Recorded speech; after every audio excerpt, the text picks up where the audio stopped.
ಕೊಪ್ಪಳದ ಜಿಲ್ಲಾ ನ್ಯಾಯಾಲಯದಲ್ಲಿ ಕೊಪ್ಪಳ ಪ್ರಧಾನ ಜಿಲ್ಲಾ ನ್ಯಾಯಾಲಯದಿಂದ ಮಂಡ್ಯದ ಪ್ರಧಾನ ಜಿಲ್ಲಾ ನ್ಯಾಯಾಲಯಕ್ಕೆ ವರ್ಗಾವಣೆಗೊಂಡಿರುವ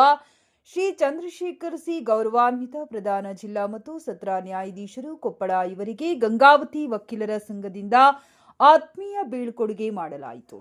ಇದೇ ಸಂದರ್ಭದಲ್ಲಿ ಗಂಗಾವತಿಯ 1ನೇ ಹೆಚ್ಚುವರಿ ಜಿಲ್ಲಾ ನ್ಯಾಯಾಲಯ ವಿಶೇಷ ನ್ಯಾಯಾಲಯವಾಗಿ ಮೇಲ್ದರ್ಜೆಗೆ ಪರಿವರ್ತನೆಗೊಳಿಸಲು ಗಂಗಾವತಿ ನ್ಯಾಯಾಲಯಕ್ಕೆ ನೂತನ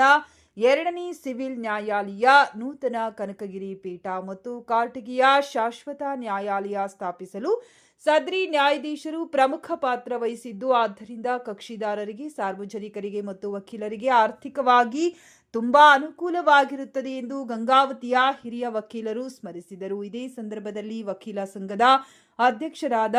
ಶರಣಬಸಪ್ಪ ನಾಯ್ಕ, ಕಾರ್ಯದರ್ಶಿ ಎಚ್ಎಂ ಮಂಜುನಾಥ್, ಖಜಾಂಚಿ ಶ್ರೀಮತಿ ಪುಷ್ಪಾ ಶ್ರೀನಿವಾಸ್, ಹಿರಿಯ ವಕೀಲರಾದ ಡಿಎ ಹಾಲಸಮುದ್ರ, ವಿಎನ್ ಪಾಟೀಲ್, ಮಹೇಶ್ ಸ್ವಾಮಿ, ಎಚ್ಎನ್ ಕುಂಬಾರ್, ನಾಗರಾಜ್ ನಾಯಕ್, ರಾಮಚಂದ್ರ, ಬಸವರಾಜ್, ಶರಣಪ್ಪ, ಹನುಮಂತಪ್ಪ ಆಳ್ವಿ ಇವರುಗಳು ಹಾಜರಿದ್ದರು.